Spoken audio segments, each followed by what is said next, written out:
चलो शिष्य होने के नाते इनका कहने का फर्ज बनता है, लेकिन जिस प्रकार ये गुरु महिमा वाली बात है, मैंने आपको बताया, यदि आप मुझे प्रणाम करते हो,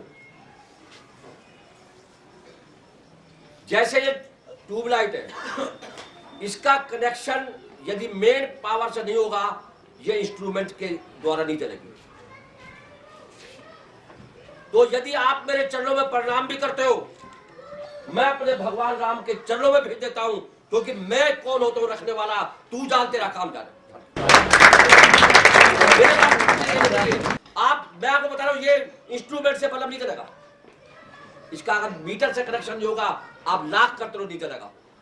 आप अगर मुझे प्रणाम करते हो, कोई भी करता है, मैं अपने भगवान राम के चरणों में भेज देता हूं, हे मेरे राम तू जानो तेरा काम जाने।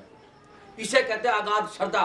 मैं आपको तुलसीदास के बारे में एक बात बता रहा हूं, संत तुलसीदास, और वाल्मीकि ने रामायण लिखी है, और तुलसीदास ने उसी से कंसेप्ट लेके रामायण को लिखा है। एक घटना जीवनी में तो नहीं आती है, लेकिन मैं आपको बता रहा हूं तुलसीदास के जीवन की घटना। जो आदमी जिसमें रम गया, उसको फल ना मिले, ये दुनिया में हो नहीं सकता।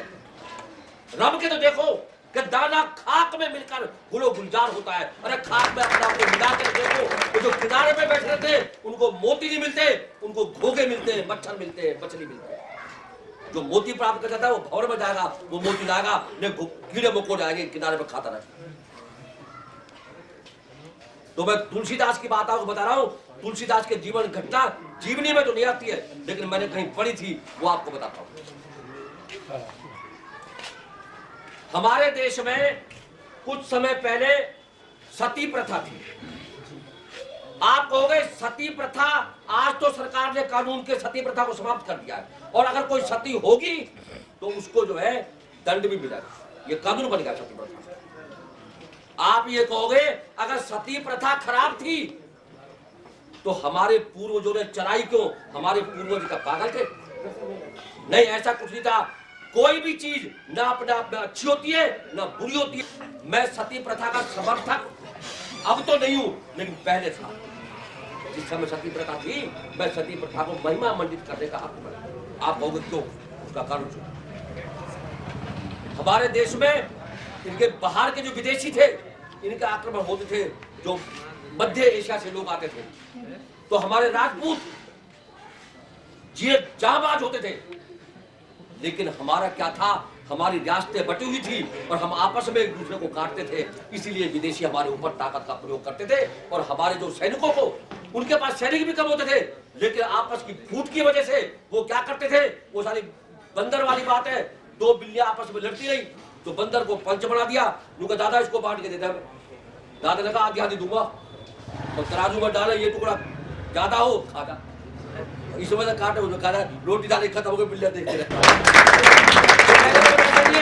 सती प्रथा महिमा मंडित क्यों थी? आज भी राजस्थान में जाओ, आप दुनिया में जाओ, सती के मंदिर बने हुए और सती महिमा मंडित होती है। आप ये कहोगे सती प्रथा ठीक थी, मैं कहता हूं आज की डेट में ठीक नहीं है, लेकिन उस समय के हिसाब से आपको देखना चाहिए।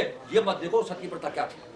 ऐसा था जब हमारे सैनिक युद्धों में मारे जाते थे, तो ये आक्रमणकारी उनकी पत्नियों को अपनी जो है वनवास में ले जाते थे, और हमारे हिंदू धर्म में ये था कि हम मर जाएंगे, इन मलेच्छों के हाथ में ले जाएंगे। इससे जब पूर्वजों ने, हमारे बुजुर्गों ने कहा बहनों, इन मलेच्छों के हाथ पड़ने से अच्छा है, क्योंकि हम तो है नहीं, जब हम युद्ध में मारे जाएं, आप इनके सामने सरेंडर मत करना, चिता जला के मर जाना। ये महिमा मंदिर था, और आज कितने सती मंदिर बने हुए। तो कहने का मतलब है उस समय इनके हाथ में पड़ने से अपनी आबरू, इससे सती प्रथा अपने पति के याद में, मैं कहता हूं गलत या सही की बात नहीं है, लेकिन उस समय ये मांग थी, क्योंकि इनके हाथ में पड़ने से ये हमारी इज्जत के साथ खिलवाड़ करते थे। कहते हैं अपमान से जीने से अच्छा है शान से मर जाए, वो अच्छा जाता है। तो सती प्रथा में क्या था, तो एक ऐसे सती प्रथा को, जब कोई स्त्री सती होती थी तो वो अपने उसका श्रृंगार किया जाता और ढोल नगाड़े बजाए जाते थे।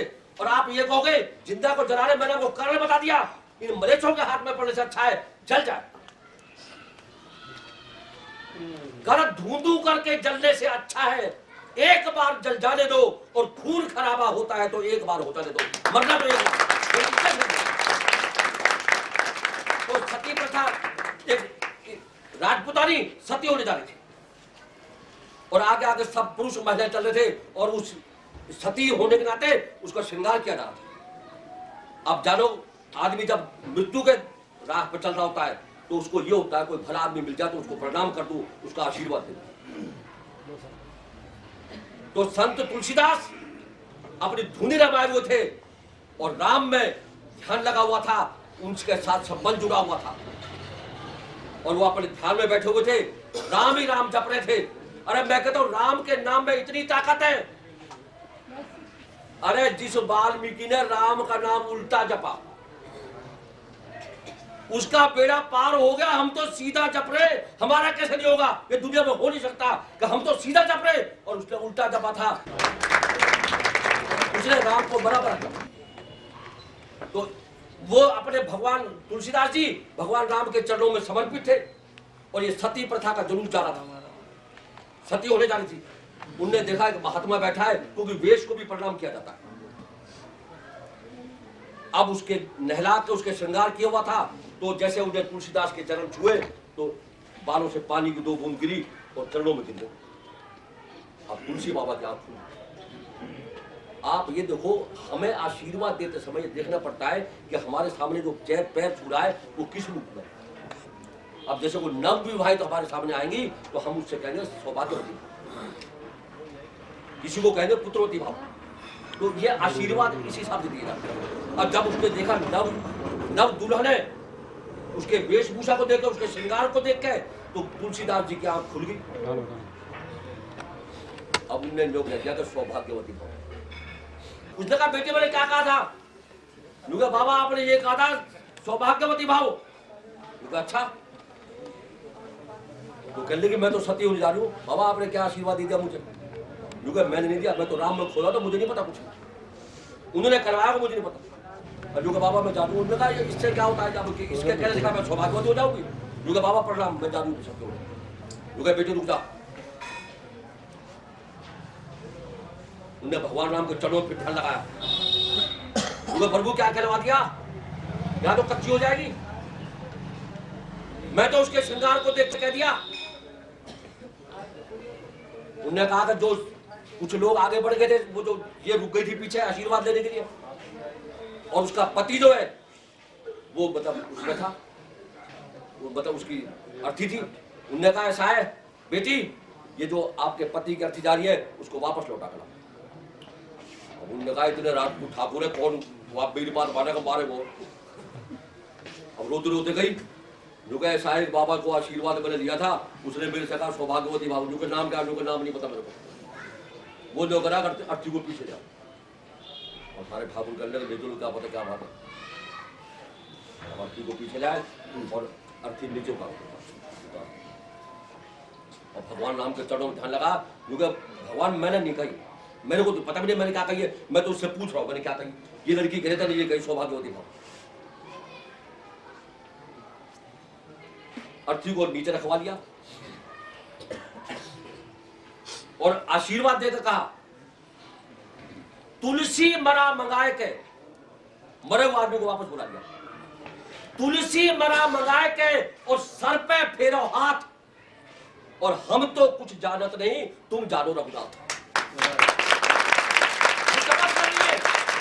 मैं जानता आपने मेरे से क्या करवाया है, मेरी कच्ची करवाएगा।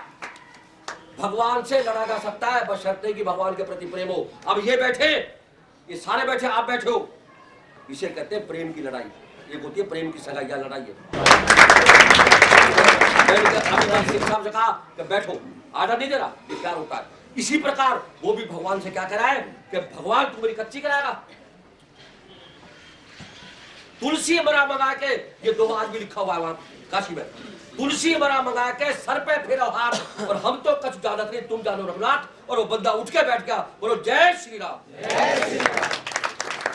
इसे कहते हैं वो चुटकुला दिया। और भगवान राम ने तुलसीदास को दर्शन दिए, इसका प्रूफ है। ये तो कलयुग की बात है। चित्रकूट के घाट पे और भाई संतन की भीड़, और तुलसीदास चंदन घिसे और तिलक देते रघुवीर। मानने वाला ना मानने वाला अपने बाप को बाप नहीं मानता, क्या करोगे उसका?